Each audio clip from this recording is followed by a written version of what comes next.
රජුරු කිව්වා ස්වාමිනී දැන් ධාතු ගර්භේ වහන්න සුදුසු කාලයයි. ඊට පස්සේ ඒ රහතන් වහන්සේලා පෙනෙන්නේ නැති වෙන්න තියලා තිබ්බ අර ගල්පතුර මේඝ වර්ණ ගල්පතුර ඉරිදියෙන් ගෙනල්ලා උඩ තියලා වැහුවා. වහනකොට අදිෂ්ඨානයක් කළා. මොකද අදිෂ්ඨානේ සෑය ඇතුලේ මල් තිබ්බනේ. ඒ මල් 5000ක් කල් පරවෙන්න එපා කියලා. දැන් පූජා කරපු මල් වගේ දැනුත් ඇතුලේ තියෙනවා. රජ්ජුරෝ සුවඳ මැටි දැන් සඳුන් එහෙම මේවා කළා තෙත් කරලා තියෙනවනේ ඒවට කියන සුවඳ මැටි කියලා.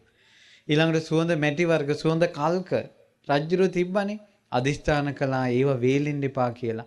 රජ්ජුරෝ තිබ්බ විදිහටම අදටත් තියෙනවා.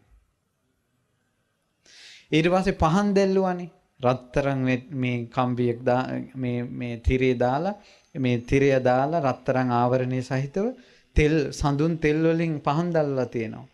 සුවඳ තෙල් වලින් ඒ පහන් නිවෙන්න එපා කියලා අදටත් තියෙනවා. දැන් ඔය මිනිස්සු කියනවා අර බාති රජුරු ඇතුළට ගිය වෙලාවේ සල්ුවේ වැදිලා පහනක් නෙවුණා.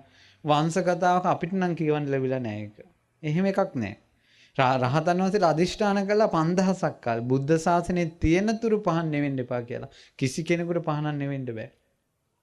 ඊළඟට අදිෂ්ඨානයක් කළා කිසිම කෙනෙකුට මේ මහසෑයේ සතුරෙකුට ගර්භයට කිට්ටු වෙන්න බැරි වේවා කියලා. අදට උනත් මේ සෑය කැඩුවොත් එහෙම ධාතු ගර්භයවත් දකින්න බෑ. පොළොව ඇතුළට යනවා. රහතන් වහන්සේලාගේ 이르දිය එක. කාටවත් ධාතු ගර්භය ඇතුලේ 이르දියකින් හැර පුණ්‍ය ස්වභාවයකින් හැර ධාතු ගර්භය ඇතුළ බලන්න බෑ. හාරන්නත් බෑ. ධාතු ගර්භයට කිට්ටු වෙන්න බෑ කාටවත්. ඊට පස්සේ අදිෂ්ඨානයක් කළා මේ ඇතුලේ තියෙන නිදන් වස්තු මායයටවත් සොලවන්න බැරි වේවා කියලා. මායයටවත් සොලවන්න බෑ. ඇතුලේ තියෙන එක මණික් ගලක් මායයටවත් සොලවන්න බෑ. පින්වත්නි මේ ඔක්කොම වෙනකොට මේ පින්කමට මායя කරදර කරයි කියලා ඉන්දගුත්ත මහරහතන් වහන්සේ මේ අහසේ කුඩයක් මැව්වා. යකඩ කුඩයක් වටේටම. මේ මළුවට වැඩිය ලොකු කුඩයක් අහසේ තියෙනවා. මාරයට පේන්නේ නැහැ මෙතන ධාතු නිධානය කරන විදිය.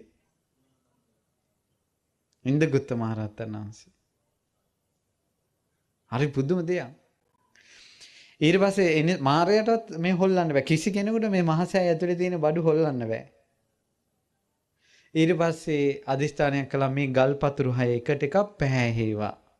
ආයි පතුරක් මෙහෙම එකතු වෙලා කියලා පේන්නේ. රේඛා පේන්නේ නිකම්ම පෑහිලා තියෙන්නේ. රහතන් වහන්සේලා අදිෂ්ඨාන කළා. මේ පොළොව කම්පා වෙනවා, සෙලවෙනවා, අහසින් මල් වර්ෂා වැටෙනවා. පංචතූරි නාදේ වටේම ඇහෙනවා. දෙවිවරු සාදුකාර දෙනවා, පවන් සල්නවා. ඊට පස්සේ මෙතන රහතන් වහන්සේ පියදාසී කියන මහරහතන් වහන්සේ ධර්මයේ දේශනා කළා. ලක්ෂ ගාණක් දෙනා මාර්ගඵල ලැබුවා. හරියට මේ රුවන්වැලි මහසෑයේ සෑය ඉදිකිරීම සහ ධාතු නිදානය නිසා ලෝකේ රහතන් වහන්සේලා පහළ වුණා. ඒ මුල් කරගෙන. ඒකයි තියෙන අනුභවය.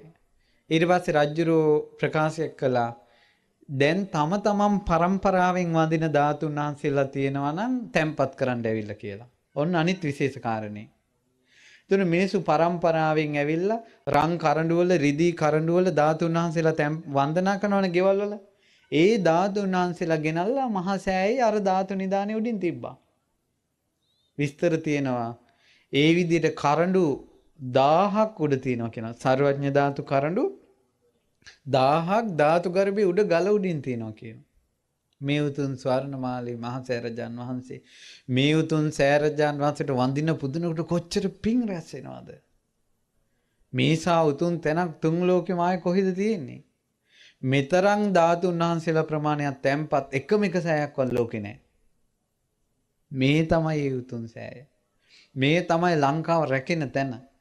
මේක තමයි ලංකාවේ ජීවය. මේ තමයි අපේ බුදුරජාණන් වහන්සේ. මේ තමයි අපේ ඉදිරියේ වැඩ ඉන්න ශාස්ත්‍රඥ වහන්සේ. ඒ නිසා මේ පාදම ළඟ දන ගහලා පසඟ පිහිටවලා නල්ල තියලා වඳිනකොට බුදු සිරිපා වඳිනවා වගේ වඳින්න ඕන.